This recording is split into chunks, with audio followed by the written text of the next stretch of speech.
ಸಾವಿಗೂ ಮುನ್ನ ಹೂತು ಹೋದ ಹುಡುಗಿ ಭಾಗ 1. ಆ ಹಳೆ ಭಯ.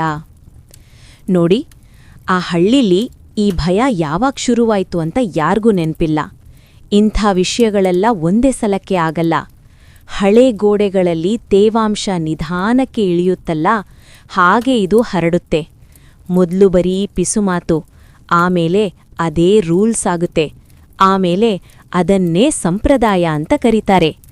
ಅವತ್ತು ರಾತ್ರಿ ರುದ್ರಯ್ಯ ಸಿಕ್ಕಾಪಟ್ಟೆ ಫಾಸ್ಟಾಗಿ ನಡೀತಿದ್ದ. ಆ ಮನುಷ್ಯನಿಗೆ ವಯಸ್ಸಾಗಿತ್ತು, ಬೆನ್ನು ಬಾಗಿ ಹೋಗಿತ್ತು, ಉಸಿರಾಟ ಸಿಗ್ತಾ ಇರ್ಲಿಲ್ಲ. ಏನೋ ಮಂತ್ರ ಹೇಳ್ಕೊಂಡಂಗೆ ತುಟಿ ಆಡ್ತಾ ಇತ್ತು. ಅವನು ಕುಡಿದಿರ್ಲಿಲ್ಲ, ಅವನಿಗೆ ಹುಷಾರಿಲ್ದೇನೂ ಇರ್ಲಿಲ್ಲ. ಅವನಿಗೆ ಸುಮ್ನೆ ಭಯ ಆಗ್ತಿತ್ತು ಅಷ್ಟೇ. ಮುಂದೆ ಹೋದ್ರೆ ಸ್ಮಶಾನ. ಸೂರ್ಯ ಮುಳುಗಿದ ಮೇಲೆ ಯಾರೂ ಆ ಕಡೆ ಕಾಲಿಡ್ತಾ ಇರ್ಲಿಲ್ಲ.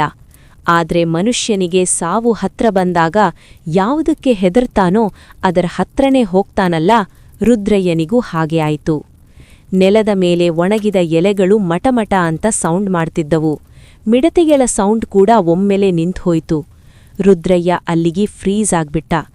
ಆ ಸೈಲೆನ್ಸ್ ಹೇಗಿತ್ತಂದ್ರೆ ಕಿವಿ ಒಡೆದು ಹೋಗೋ ಥರ ಇತ್ತು. ಸೊಂಟದ ಹತ್ರ ಇದ್ದ ಬಟ್ಟೆ ಬ್ಯಾಗ್ನ ಗಟ್ಟಿಯಾಗಿ ಹಿಡ್ಕೊಂಡು ತನ್ನಷ್ಟಕ್ಕೆ ತಾನೇ ಗೊಣಗಾಡ್ತಿದ್ದ. ನಾನ್ ಏನೂ ತಗೊಂಡಿಲ್ಲ, ಆ ಚಿನ್ನ ಮುಟ್ಟಿಲ್ಲ. ಆಗ ಒಂದು ಸೌಂಡ್ ಕೇಳಿಸ್ತು. ಯಾರೂ ಕಿರುಚಿದ್ದಲ್ಲ, ಕೂಗಿದ್ದಲ್ಲ, ಅದು ಗೆಜ್ಜೆ ಸೌಂಡ್. ಭಾಗ 2.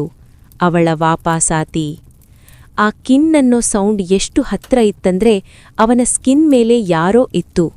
ರುದ್ರಯ್ಯ ಕಣ್ಣು ಮುಚ್ಕೊಂಡ. ಪ್ಲೀಸ್, ನಾನ್ ಸುಮ್ನೆ ನೋಡ್ತಾ ನಿಂತಿದ್ದೆ ಅಷ್ಟೇ, ಏನು ಮಾಡಿಲ್ಲ ಅಂತ ಗೋಗರೆದ. ಮತ್ತೆ ಅದೇ ಸೌಂಡ್, ಈ ಸತಿ ಅವನ ಬೆನ್ನು ಹಿಂದೆಯೇ. ಆ ಹುಡುಗಿ ಧ್ವನಿ ಕೇಳಿಸ್ತು. ಆ ಧ್ವನಿಯಲ್ಲಿ ಕೋಪ ಇರ್ಲಿಲ್ಲ, ಸಾಫ್ಟಾಗಿ ಹೇಳ್ತು, ನೀನು ನೋಡ್ತಾ ನಿಂತಿದ್ದೆ. ಬೆಳಿಗ್ಗೆ ರುದ್ರಯ್ಯನ ಹೆಣ ಸಿಕ್ತು.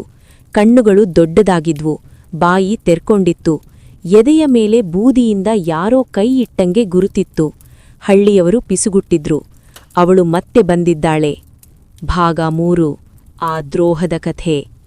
ವರ್ಷಗಳ ಹಿಂದೆ ಆ ಹುಡುಗಿನ ಸಮಾಧಿ ಮಾಡಿದ್ರು. ಬಡವಳು, ಯಾರೂ ದಿಕ್ಕಿಲ್ಲದವಳು. ಹಳ್ಳಿಯವರು ಹಳೆ ಬಂಗಲೆ ಕೆಳಗಿರೋ ನಿಧಿಗಾಗಿ ಅವಳನ್ನ ಬಲಿ ಕೊಟ್ರು. ಅವಳಿಗೆ ಇದೆಲ್ಲ ಏನೂ ಗೊತ್ತಿರ್ಲಿಲ್ಲ. ಹಳ್ಳಿಗೆ ಒಳ್ಳೇದಾಗುತ್ತೆ ಬಾ ಅಂತ ಕನ್ವಿನ್ಸ್ ಮಾಡಿ ಕರ್ಕೊಂಡು ಹೋದ್ರು. ಅವಳು ಹಾಕ್ಕೊಂಡಿದ್ದ ಗೆಜ್ಜೆಯಲ್ಲಿ ಒಂದು ಮಣಿ ಇರ್ಲಿಲ್ಲ. ಸ್ಮಶಾನದ ಹತ್ರ ಬಂದಾಗ ಅವಳಿಗೆ ನಡುಕ ಶುರುವಾಯಿತು.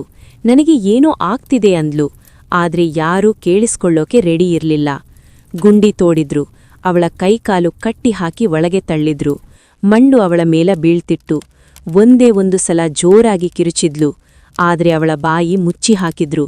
ಸಾಯೋ ಮುನ್ನ ಆ ಮಣ್ಣಿನ ಒಳಗಿಂದ ಅವಳು ಹೇಳಿದ್ದು ಒಂದೇ ಮಾತು, ನೀವು ಯಾವಾಗ ನನ್ನ ಹೆಸರು ಮರಿತೀರೋ ಅವತ್ತು ನಾನು ವಾಪಸ್ ಬರ್ತೀನಿ.